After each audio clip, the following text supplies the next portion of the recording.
Bio Bio Televisión, con el auspicio de Libérate del estrés con Melipaz, tranquilizante natural de NOP Laboratorios, pinturas y adhesivos Lanco. Llegó la nueva forma de pintar con despacho en 24 horas. DVA Capital, invierte en la transición a energías limpias. Conoce el eFund en dvacapital.com. Y Dongfeng Drive Your Dreams presentan la entrevista de Tomás Mochiati.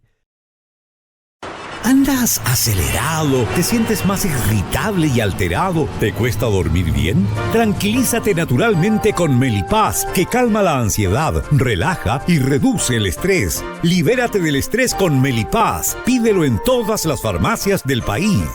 Sabemos que la pelea contra el cambio climático se gana eliminando las emisiones de CO2. A partir de eso, creamos eFund, un fondo que invierte en las compañías que están liderando la electrificación del mundo.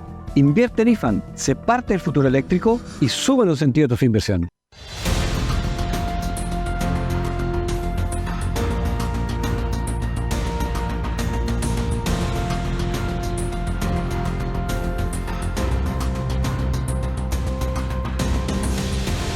Para muchos de los que vivimos en el exterior, que tenemos una visión lejana de Venezuela, un entero misterio. Porque es un misterio una caída institucional de esa magnitud. Es un misterio que un régimen se sostenga en medio de una pobreza creciente. Es un misterio que un régimen aislado logre imponerse, decir que va a mostrar unas actas electorales y finalmente después no muestra nada. Es un misterio que haya un presidente teóricamente electo, Edmundo González Urrutia, girando por el mundo como especie de satélite, pero no se sabe qué es lo que es presidente electo, lo van a reconocer, algunos países sí, otros no. Todo es un misterio, pero también un ejemplo de cómo un país puede caer a los abismos. Pavel Gómez es economista, es venezolano, es académico de la carrera de Ingeniería Comercial, de Economía, de la Universidad Finisterrae de Santiago de Chile, y vamos a conversar con él para que nos ilustre exactamente de lo que está pasando hoy en Venezuela y para que nos cuente cómo se sostiene un régimen en medio de un caos económico. Gracias por estar con nosotros. Gracias, gracias a los oyentes. Sí, a ver, Venezuela tiene como dos aristas clave. Por una parte tenemos la economía, los indicadores económicos o la situación económica, que tiene una explicación desde mi punto de vista bien estructurada de cómo hemos llegado a lo que hemos llegado. Y por otro lado tiene una lógica de supervivencia política, que es muy particular porque es una lógica que obviamente no es democrática, pero que garantiza o apunta a alcanzar un mayor nivel de estabilidad justamente en la medida en que la situación general es más precaria. Porque esa precariedad paradójicamente amenaza a los que sostienen el poder, a los grandes electores en el sostenimiento de este poder, los amenaza con a dónde pueden llegar si se desvían, si se convierten en disidentes, si se convierten en oposición. Entonces eso crea unos mecanismos de cohesión alrededor de una cúpula que es la que decide y que es a la que, digamos, que el esquema le asigne recursos para que resuelvan privadamente sus problemas. O sea, dado que es una cúpula muy chica, más que tener electricidad de calidad como servicio público, se le entregan recursos para que esa cúpula pueda tener plantas eléctricas y pueda tener combustible para tener encendidas sus plantas eléctricas sin depender de la red eléctrica general como ocurre en un país normal. Y así con la seguridad, con la provisión de agua, con la provisión de bienes privados, porque este tipo de fenómenos se privatizan los bienes públicos y termina una cúpula teniendo un nivel de vida, digamos, de país de primer mundo, rodeados de una gran masa que está en niveles de precariedad abismales que explican la oleada de venezolanos que hemos llegado a todas partes del mundo y en particular a Chile. A ver, hubo elecciones.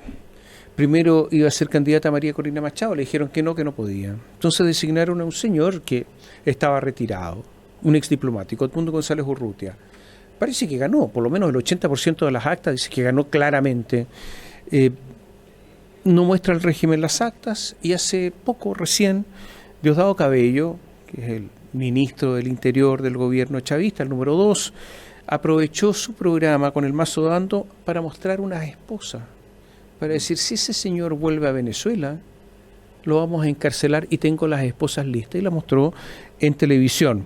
Recordemos que Edmundo González Urrutia dice, voy a ir a tomar posesión de mi cargo como presidente el próximo 10 de enero.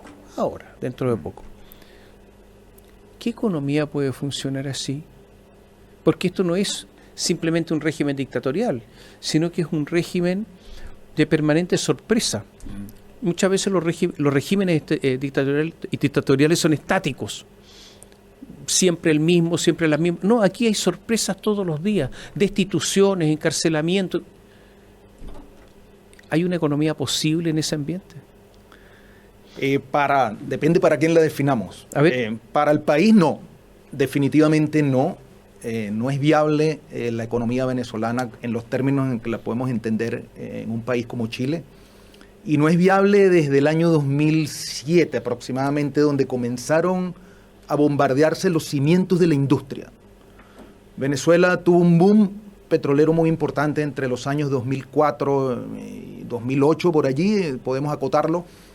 Y en el año 2007 el gobierno, primero a través de conquistar mayorías en las diversas y penetrar las distintas instituciones hasta el punto de coparlas todas y eliminar cualquier balance, cualquier mecanismo de chequeos y contrapesos como existe en un país moderno. Ahí el gobierno empezó la idea de que iba el Estado a tomar parte o a tomar propiedad de todos los medios de producción, de toda la industria. Eso fue un proceso lento, pero que no se detenía. Primero comenzaron con el sector eléctrico, después fueron avanzando hacia diversos sectores de la economía. Hay un caso icónico que es el caso de una empresa argentina que tenía una planta de producción de acero muy importante en Venezuela, Sidor, y el Estado la toma y unos años después esa planta produce cero, después de haber sido una de las plantas de acero más importantes del continente. Entonces comenzó un proceso de desalojo de la iniciativa privada de la industria y de una visión voluntarista de querer ubicar en los puestos directivos de esa industria a personas que fuesen leales al presidente. Obvio, eso generó una distorsión terrible de los incentivos de estas empresas. Se destruyeron los incentivos que hacen que una empresa sea productiva y las personas, y se crean unos incentivos perversos. ¿Cuáles eran? Que las personas que tomaban la dirección de estas empresas comenzaban a ver negocios personales, comenzaban a identificar oportunidades de capturar rentas para ellos y sus amigos y familiares. Esto obviamente tiene un techo y ese techo en Venezuela está vinculado con los precios del petróleo. Cuando hay mucho petróleo es posible hacer eso y que todavía sobre y puedan permear recursos hacia otras partes, pero cuando el precio del petróleo baja, definitivamente no. Y una vez que se destruye ese tejido industrial y productivo, es muy difícil rearmarlo. Entonces allí comienza la debacle venezolana, año 2007, cuando el presidente anuncia que el Estado va a copar las distintas aristas o áreas del aparato productivo nacional. Pero revisemos lo que pasó. A ver, en la década del 70, la pobreza en Venezuela era aproximadamente el 20%. Actualmente está en el 82%. 82%. Y de ese porcentaje, el 53% pobreza extrema. Por lo tanto, es un país de rodillas desde el punto de vista del bienestar de la gente. En algún momento, Petróleos de Venezuela tenía 3 filiales, producían 2,3 millones de toneladas al día. ¿Cuánto están produciendo hoy día? 700.000. Siendo optimistas, acaba de ocurrir un accidente que redujo eso de manera importante. La economía está en el suelo. Suelo. En la gente, en la producción, en los incentivos, en la inversión. Es verdad que ha crecido en algunos momentos la economía fuertemente algún año porque la base de comparación del año anterior es bajísima. ¿Pero esto tiene solución? Bajo el actual esquema o régimen, no. Venezuela, como les digo, tiene un severo problema de que destruyó su aparato productivo Y para reconstruir el aparato productivo se necesitan dos cosas. Lo primero es rediseñar los incentivos e introducir incentivos virtuosos que alineen la productividad con las labores que las personas realizan. Pero por otro lado, y lo que es quizás más trágico, es que Venezuela necesita una gran inyección de capital. Y ahí es donde está el punto más débil del actual régimen. ¿Por qué? Porque para lograr esa gran inyección de capital, los países pueden hacer dos cosas, o una combinación de ellas. Pueden recurrir a los organismos multilaterales, que pueden desembolsar sumas importantes de dinero, o pueden recurrir a los mercados financieros.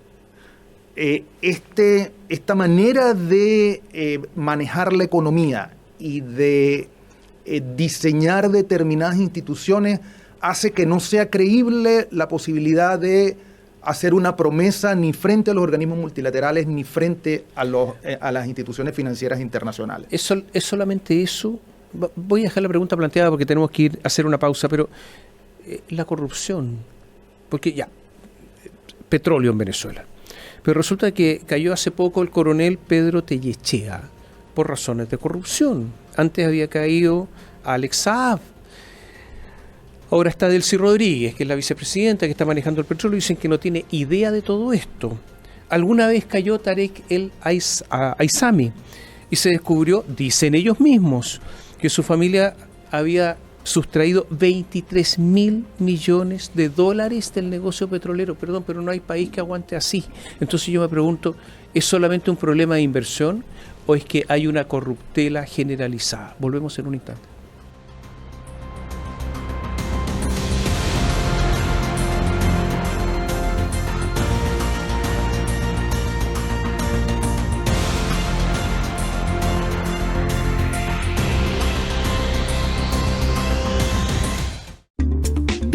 TV, entrevistas y puntos de vista.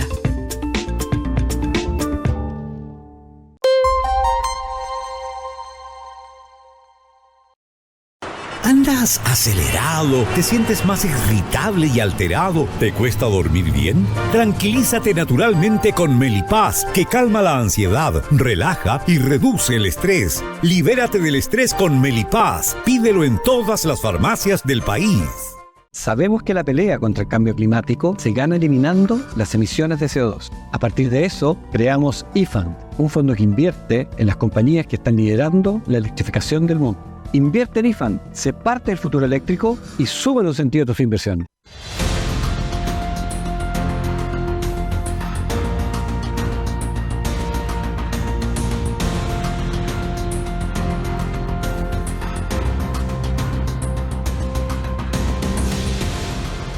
Conversamos con Pavel Gómez, venezolano, economista, académico de la Universidad Finisterrae de Santiago de Chile, carrera de Economía, de Ingeniería Comercial.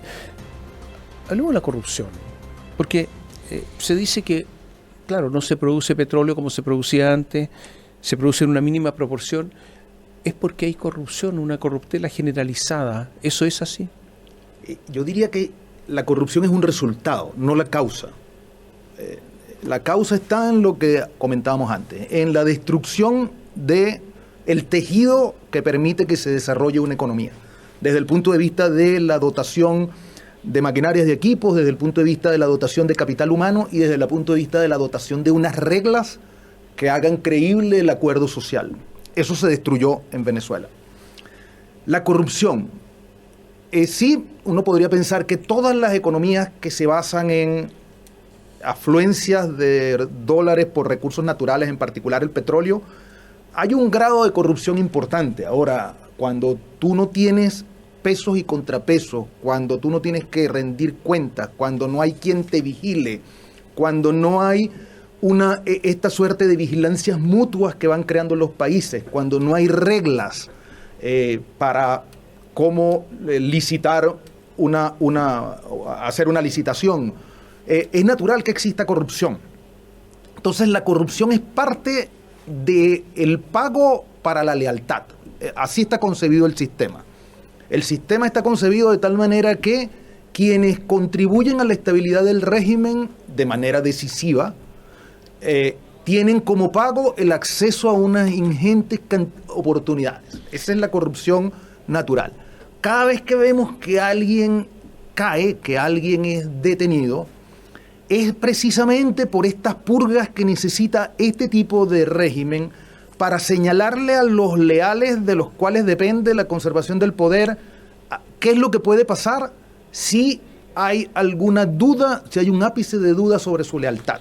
Entonces es una amenaza para el que está al lado, es decirle, mira, hasta ayer mi mano derecha a quien le di para que me bautizara un hijo, hoy día está en una mazmorra y acusado de una lista de crímenes. Eso te puede pasar a ti si en algún momento tú amenazas mi estabilidad en el poder. Funcionan las sanciones internacionales porque, a ver, todos sabemos que las sanciones son principalmente económicas. Pero ¿quién le vende petróleo? Porque los norteamericanos dicen no, petróleo no, salvo que autorizaron a Chevron, la empresa norteamericana, a producir petróleo en Venezuela, a sacar petróleo, y por lo tanto ahí hay un negocio norteamericano también. Claro. Pero fuera de eso, ¿a quién le vende? A Rusia.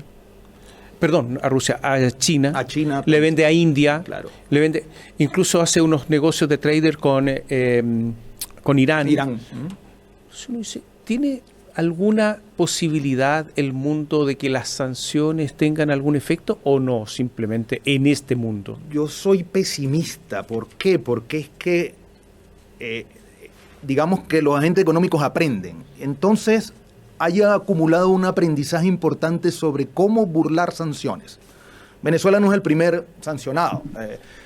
Ya antes Irán, otros países. Entonces, Rusia, esos países se las ingeniaron para descubrir maneras de burlar esas sanciones y fueron afinando ese conocimiento al punto de crear una industria especializada en cómo burlar sanciones. Barcos que en alta mar se conectan, tanqueros que viajan ilegalmente con tanqueros que, digamos que limpian el petróleo. Hay toda una industria muy sofisticada en evadir sanciones. Pero le venden a China. China no tiene ningún problema, no va a aceptar las sanciones norteamericanas. Le venden a India y le venden más barato, para ellos también es un gran negocio. Con Irán hacen unos swaps a través de unos traders, entregan crudo, les pasan petróleo refinado, en fin, hacen una serie de negocios. Por lo tanto, este no es un problema para los venezolanos vender petróleo en estos momentos. No hay problema. No, digamos que el problema no es vender petróleo. El problema para Venezuela es producir petróleo. Pero venderlo no. Lo vas a vender más barato, a descuento, porque esa industria opaca te penaliza, te cobra un impuesto. ¿Cuál es el sueldo mínimo en Venezuela? ¿Cuánto asciende? Es paradójico. En Venezuela el sueldo mínimo, si podemos estrictamente hablar de sueldo mínimo, es $3,5. ¿Qué ocurre?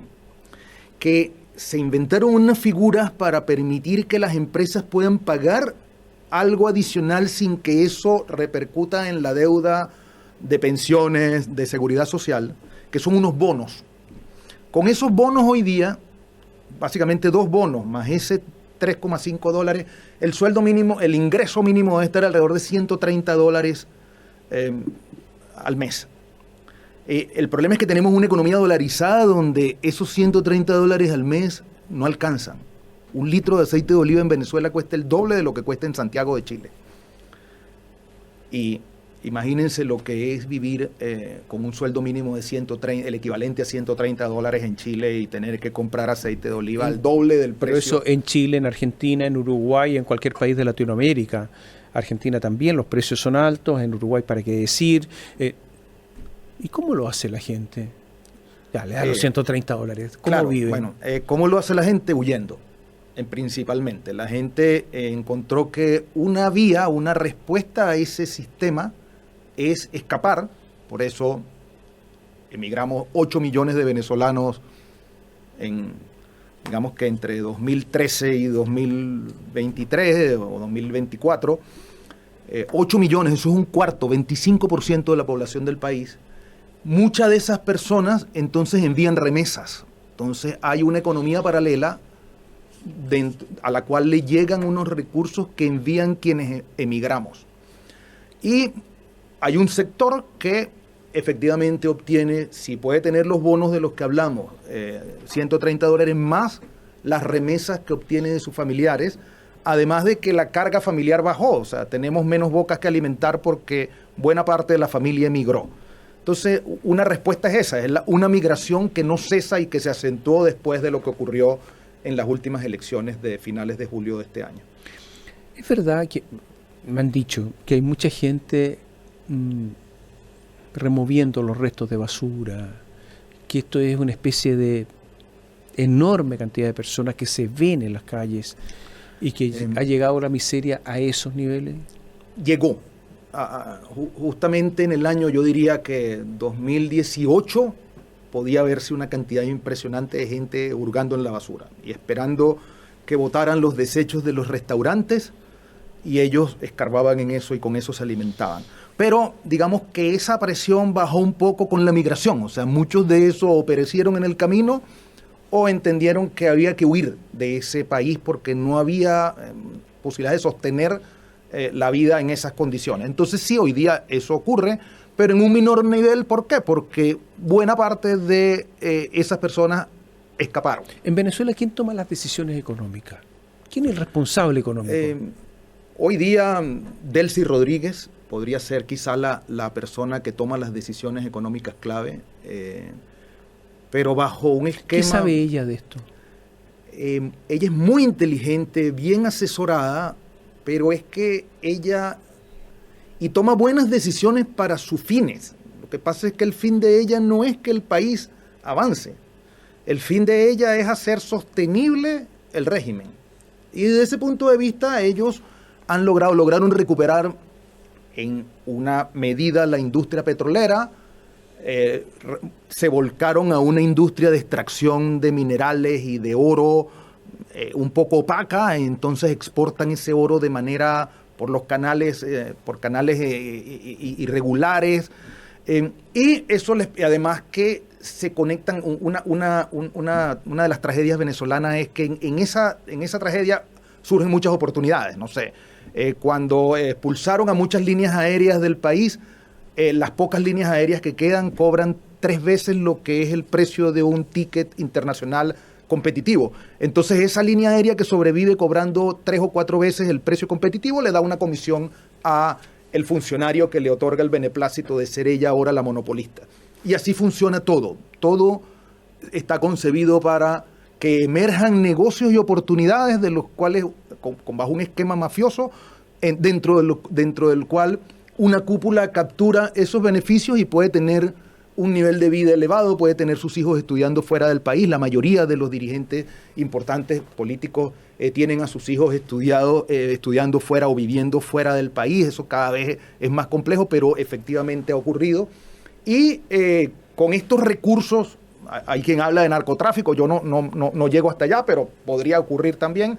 Con estos recursos de petróleo, más minerales valiosos, más negocios, oportunidades de negocio surgidas de la monopolización de sectores, esta cúpula puede sostenerse. Y cuando los recursos se achican, hay una purga.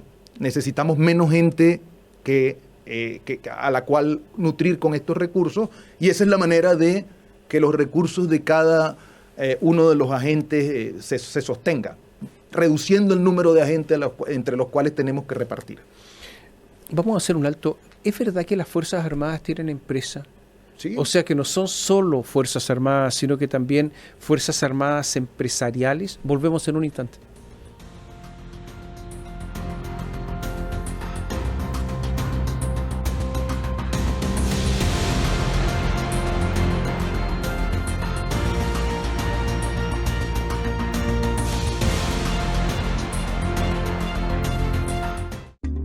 Bio TV, entrevistas y puntos de vista.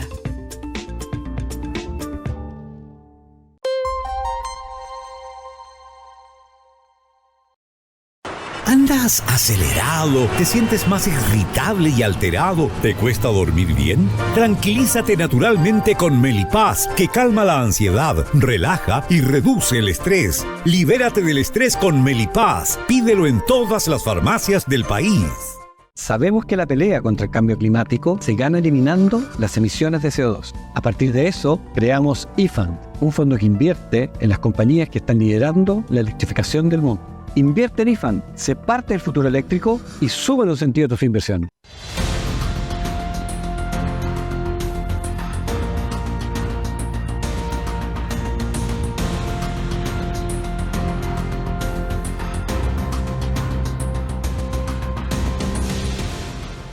Conversamos con el economista Pavel Gómez.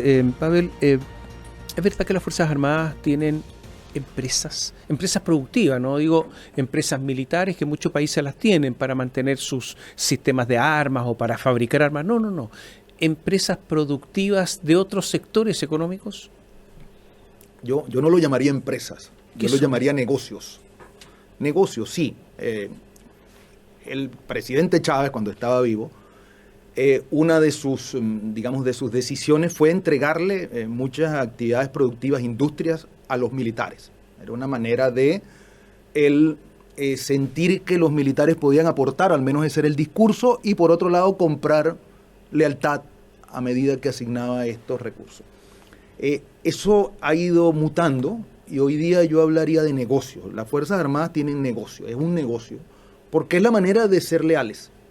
Entonces ellos son uno de los actores clave a los cuales le tiene que corresponder una renta lo suficientemente jugosa para que ellos sean leales y mantengan la organización militar y las armas como sostén del régimen, sin duda alguna. Pero son negocios que van desde el contrabando de gasolina, el contrabando de alimentos en estados de la frontera donde los precios son muy distintos por ejemplo, entre Colombia y Venezuela, el contrabando de gasolina, el contrabando de las cosas que son baratas fuera, ellos son quienes las traen a Venezuela y las venden de manera informal, y las cosas que en Venezuela son baratas, que son cada vez menos, pero por pensar en cuando se producía gasolina, digamos que el precio de la gasolina en Venezuela era 100 veces menor que el precio de la gasolina en Colombia. Quienes llevaban la gasolina ilegalmente de Venezuela a Colombia eran principalmente los militares, porque son los que tienen el control de la seguridad. O sea, los militares se corrompieron. Sí, digamos que se institucionalizó el negocio militar, la corrupción militar. Entonces, después de las elecciones de julio, hay muchísimos cuentos de gente que fue arrestada sin ninguna razón, y a las 2 horas a la familia la llamaba un militar desde una cárcel oficial, no era un secuestro como los tradicionales, sino desde una cárcel oficial, desde el Helicoide, por ejemplo, que es una de las cárceles icónicas del país, y llamaba a la familia y le decía: si me dan $2,000, su hijo de 21 años estará libre a las 10 de la noche. Y yo conozco de gente cercana a mí casos así, y ocurre. Y así opera la Fuerza Armada. Como tienen las armas, extorsionan. Ellos confiscan, asaltan, extorsionan a la población.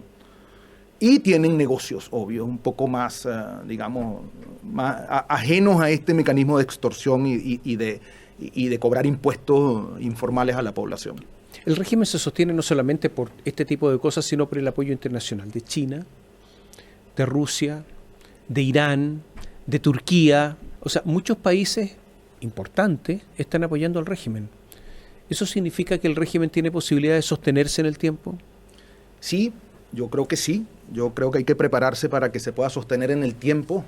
A pesar de que estos apoyos, al menos en el caso de China, por ejemplo, ya China se dio cuenta que no es muy rentable el apoyo a Venezuela.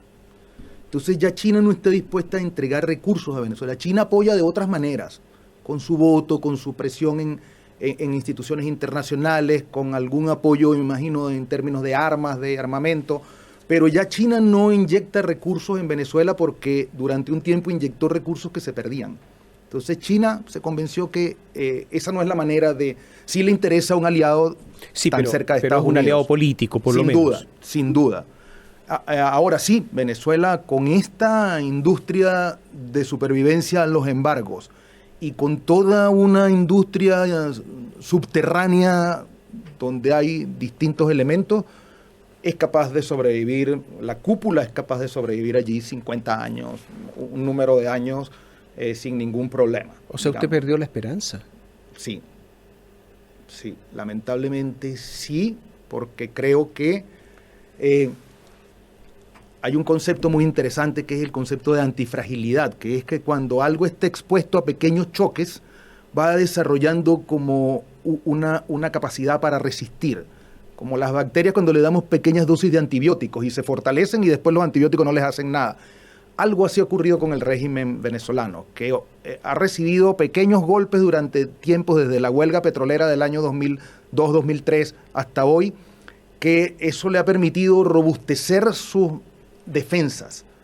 Y yo creo que hoy día es un régimen que puede sostenerse con una cúpula cada vez más chica y rodeado de una precariedad muy grande, lo cual sin duda es una permanente amenaza para la cohesión interna, pero de nuevo teniendo mecanismos de chantaje muy potentes, teniendo apoyo internacional y teniendo un pozo petrolero muy grande, yo creo que puede sobrevivir mucho tiempo, mucho tiempo.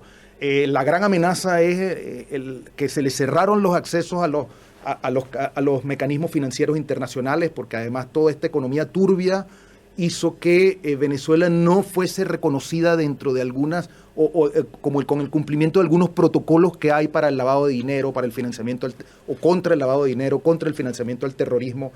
Hizo un intento, y yo creo que este movimiento electoral fue un intento de mostrar al mundo que estaba comprometida a solucionar y cumplir estos protocolos, pero dada la buena jugada de la oposición que logró develar el fraude, abortó este intento. Entonces sí, se puede sostener de manera precaria, con una cúpula cada vez más chica, con una salida de gente permanente. Si hasta ahora hemos salido 8 millones, preparémonos para que salgan 2 millones más en los próximos 2 años. Ese es y que estas personas envíen remesas a los que quedan. Entonces es una supervivencia precaria y perversa, pero un equilibrio estable, de alguna manera. Gracias por estar con nosotros. Gracias, Pavel. Gracias a ustedes. Y a ustedes muchas gracias. Gracias por seguirnos.